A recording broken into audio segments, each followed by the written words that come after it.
Hello बच्चों, इस video में हम आज सोर्सेस ऑफ फूड के बारे में पढ़ेंगे। इस चैप्टर का पढ़ने का मतलब यही है कि हमें खाना कहाँ कहाँ से मिलता है और हम क्या क्या खाना खाते हैं। जो लोग मेरे चैनल में नए हैं उन लोगों को आवेदन है कि वो लोग सब्सक्राइब बटन दबा के बेल आइकन को प्रेस कर दे ताकि मेरा नया एजुकेशनल वीडियो नोटिफिकेशन मिलता रहे। सबसे हम पहले ये जानेंगे कि खाना होता क्या है। जो चीज़ को हम खाते हैं उसको हम खाना कहते हैं, जिसमें हमें विटामिन, प्रोटीन, मिनरल सब कुछ मिलता है, उसको हम खाना कहते हैं। तो हम लिख सकते हैं those thing we eat and which contain nutritious food for our body that is called our food. Nutritious food provide energy, body growth, fight against diseases and keep us healthy.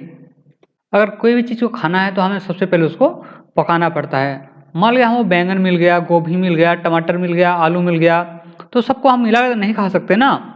उसको हम क्या करेंगे, सब्जी बनाएंगे, उसके बाद खाएंगे। तो कोई भी सब्जी बनाने के लिए जो चीज़ का ज़रूरत होता है हम उसको इंग्रेडिएंट कहते हैं। तो हम लिख सकते हैं the material need to prepare for item are called ingredient. जैसे कि हमें खीर बनाने के लिए चावल चाहिए, खीर चाहिए, मिल्क मेड चाहिए, शुगर चाहिए, तो हमारा ये सब हो जाता है खीर का इंग्रेडिएंट। सबसे पहला सवाल कि खाना आता कहाँ से है। खाना हमें ज़्यादातर प्लांट और एनिमल से मिलता है।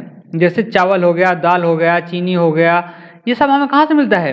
ये सब हमें प्लांट से मिलता है। लेकिन अंडा हो गया, मीट हो गया, मिल्क हो गया, फिश हो गया, ये सब हमें कहाँ से मिलता है? ये सब हमें एनिमल से मिलता है। तो हम जितना भी खाना खाते हैं हम उसको दो हिस्से में डिवाइड कर सकते हैं। एक होता है प्लांट प्रोडक्ट और दूसरा होता है एनिमल प्रोडक्ट। जितना भी प्लांट प्रोडक्ट होता है उसका हम root, fruit, flower and leaf को खा सकते हैं। जैसे कि हमें यहाँ देख पा रहे हैं कि जो फल है, इस सब फल को हम खा सकते हैं। हम कद्दू का फल को भी खा सकते हैं, फूल को भी खा सकते हैं और पत्ता को भी खा सकते हैं।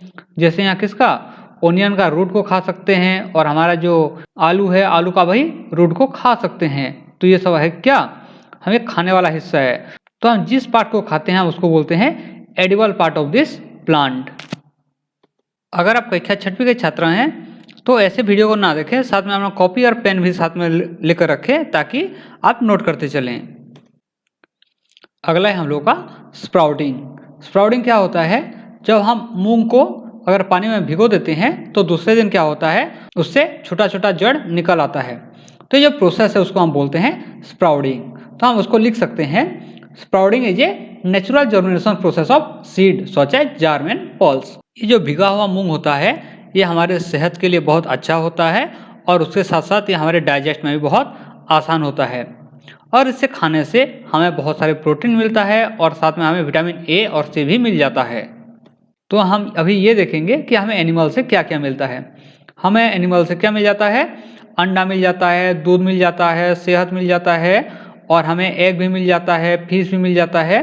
तो ये सब क्या है, ये सब एनिमल प्रोडक्ट है। तो हम क्या बोल सकते हैं, जो चीज़ हमें एनिमल से मिलता है हम उसको एनिमल प्रोडक्ट बोलेंगे। हम तो शहद को तो अपने घर में नहीं बना सकते, उसके लिए हमें किसके ऊपर डिपेंड करना पड़ता है, उसके लिए हमें मधुमक्खी के ऊपर डिपेंड करना पड़ता है। तो अगर हम मधुमक्खी को ज़्यादा स्केल में अगर पालते हैं तो हम उसको एपीकल्चर कहते हैं। हाँ, आगे फाइबर टू फैब्रिक चैप्टर में हम सेरीकल्चर के बारे में भी पढ़ेंगे। ये जो पिक्चर में तुम एनिमल देख रहे हो, क्या ये सब एक जैसे खाना खाते हैं? नहीं। गाय क्या खाता है, गाय घास फूस खाता है। और क्या है, ये भालू क्या खाता है, भालू वो मछली भी खाता है और कभी घास फूस भी खा लेता है। और ये जो शेर दिख रहा है ये सिर्फ क्या खाता है, ये सिर्फ मीट खाता है। तो उसके हिसाब से हम एनिमल को 3 हिस्से में डिवाइड किए हैं। पहला है हार्बीवोरस, फिर कार्निवोरस, उसके बाद आता है ओमिनिवोरस। तो सबसे पहले हम जानते हैं कि हार्बीवोरस होते कौन हैं। जो एनिमल सिर्फ और सिर्फ घास फूस खाते हैं हम उसको क्या बोलेंगे, उसको हम बोलेंगे हार्बीवोरस। जैसे गाय हो गया, घोड़ा हो गया, खरगोश हो गया, ये सब क्या खाते हैं, ये सिर्फ घास फूस खाते हैं। तो इसको हम क्या बोलेंगे, इसको हम बोलेंगे हार्बीवोरस। अभी दूसरे में नंबर आता है कार्निवोरस का। कार्निवोरस का मतलब जो सिर्फ और सिर्फ मांस खाता है हम उसको बोलते हैं कार्निवोरस। जैसे हो गया शेर हो गया, बाघ हो गया, लकड़बोगा हो गया, ये सब क्या खाते हैं, ये सिर्फ और सिर्फ मांस खाते हैं। तो हम इसको बोलते हैं कार्निवोरस। और आखिरी में नंबर आता है ओमनिवोरस का। हम ओमनिवोरस किसको बोलेंगे? जो दोनों घास फूस भी खाता है और मांस भी खाता है, हम उसको बोलेंगे ओमनिवोरस। जैसे इंसान हो गया, चींटी हो गया, हमारा कुत्ता हो गया, कौवा हो गया, ये सब क्या है? ये सब ओमनिवोरस है, क्योंकि ये चावल दाल रोटी सब्जी भी खाते हैं और साथ में मांस दूध अंडा सब कुछ खा लेते हैं, इसीलिए ये ओमनिवोरस हैं। ये हर्बीवोरस, कार्निवोरस और ओमनिवोरस को छोड़ के और दो भी होते हैं। एक को बोलते हैं हम स्कैवेंजर और दूसरों को बोलते हैं हम डिकम्पोजर। हम स्कैवेंजर किसको बोलेंगे? जो जानवर या पंछी मरे हुए को खाता है, हम उसको स्कैवेंजर कहते हैं। और हम डिकम्पोजर किसको बोलेंगे?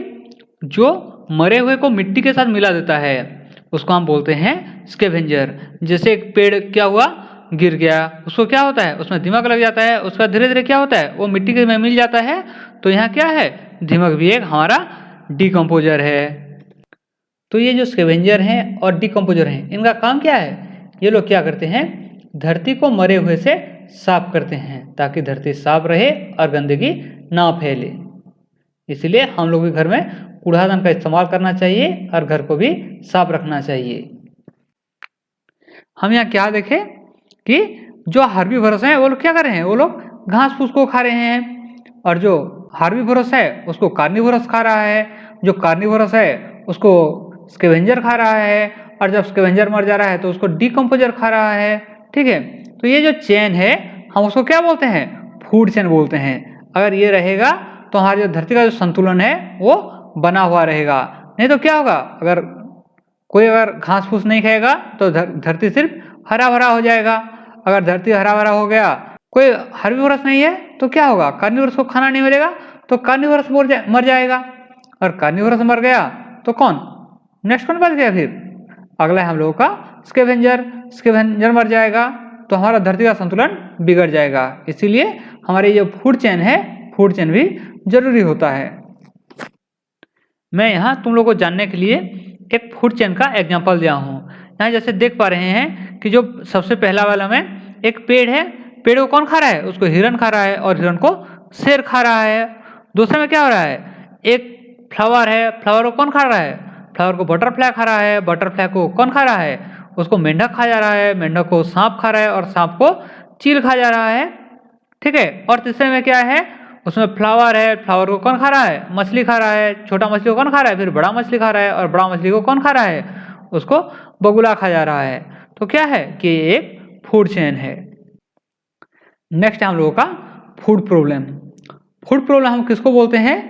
अगर किसी को खाना नहीं मिला या उसके पास पैसा नहीं है और वो खाना खरीद के नहीं खा पा रहा है, तो हम उसको फूड प्रॉब्लम बोलते हैं। ठीक है, तो हम क्या लिख सकते हैं? Many people in our country not get enough food to eat. This may be because of shortage of food and cannot be due to poverty. Such type of problem is called food problem. ये जो food problem है हम उसको कैसे solve कर सकते हैं?